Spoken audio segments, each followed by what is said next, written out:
Você já se perguntou como os astrônomos ou cientistas observam galáxias tão distantes da Terra?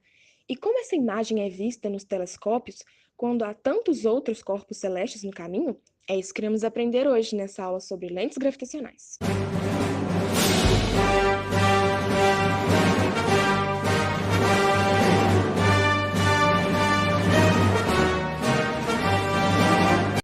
Lentes vocês conhecem como uma peça de vidro que usamos para ampliar a visão.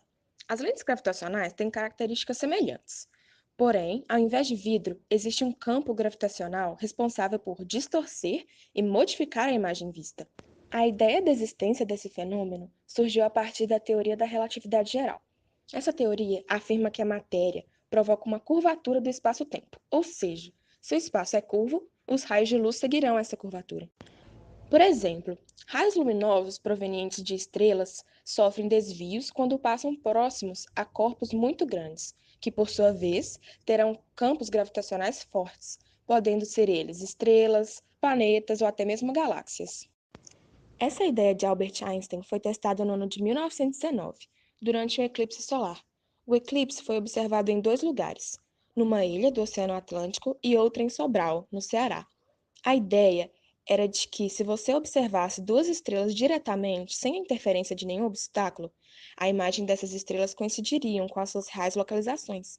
Mas caso houvesse um corpo com um campo gravitacional significativo entre as estrelas e o observador, no caso do teste o Sol, as imagens não indicariam suas reais posições, devido ao desvio sofrido pela influência do campo.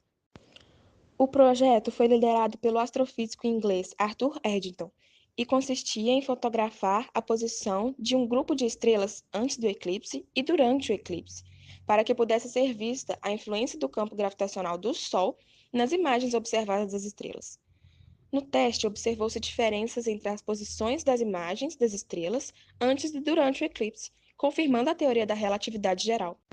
O resultado do experimento foi divulgado em manchetes nos principais jornais do mundo, e pela primeira vez foi comprovado de maneira concreta que Einstein estava certo sobre a teoria da gravidade, quando se tratava de corpos muito grandes, e não Isaac Newton, que até então havia deixado dúvidas.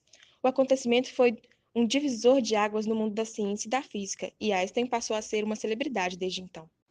Einstein também propôs a teoria de que a imagem do objeto poderia ser duplicada, graças a lentes gravitacionais. Um corpo observado poderia ter sua luz distorcida em várias direções, o que resultaria na repetição de sua imagem várias vezes. Anos após a ideia de Einstein ter sido publicada, o astrônomo suíço Fritz Zwick sugeriu a teoria de que lentes gravitacionais pudessem ser produzidas não só por corpos isolados, mas também por conjuntos de corpos, teoria esta que foi muito útil na astrofísica. Em alguns casos, objetos de fundo são feitos mais brilhantes porque a luz divergente do objeto mais distante é focalizada em nossa linha de visão pela gravidade do objeto de primeiro plano. Então, lentes gravitacionais às vezes nos permitem ver objetos fracos que não poderíamos ver de outra maneira.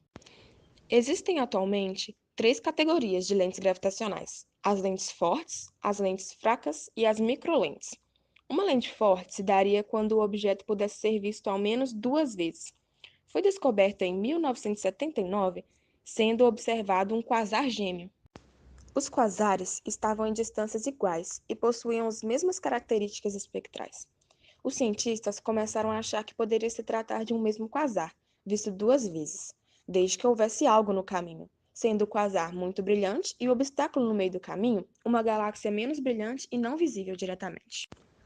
Uma outra possibilidade se dá quando a galáxia entre o observador e o objeto desejado, todos alinhados entre si, possui certa simetria, o que daria ao observador certo padrão de imagem. Ao se tratar de um obstáculo esférico, não haveria preferência entre os caminhos possíveis da luz, pois, em tese, todas as direções seriam igualmente possíveis, e a imagem formada resultaria em um anel, ou fragmentos de anéis, em volta desse obstáculo.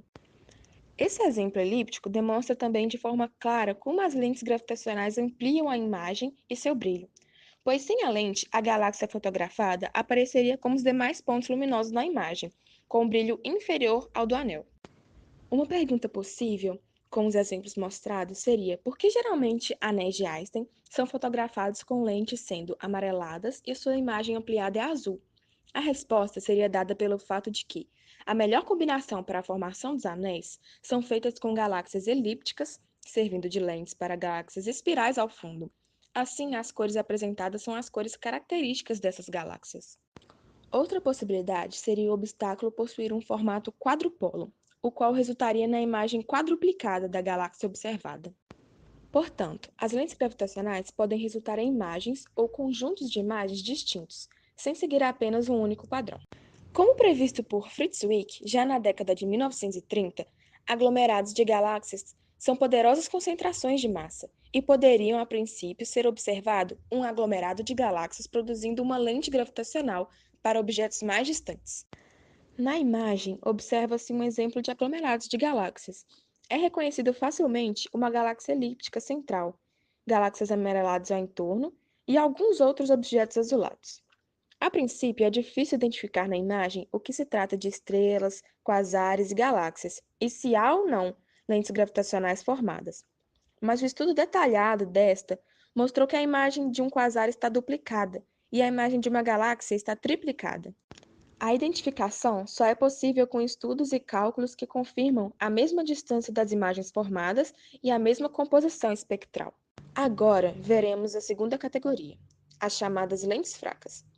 Até agora, vimos casos em que o objeto ampliado, a lente e o observador estavam todos alinhados.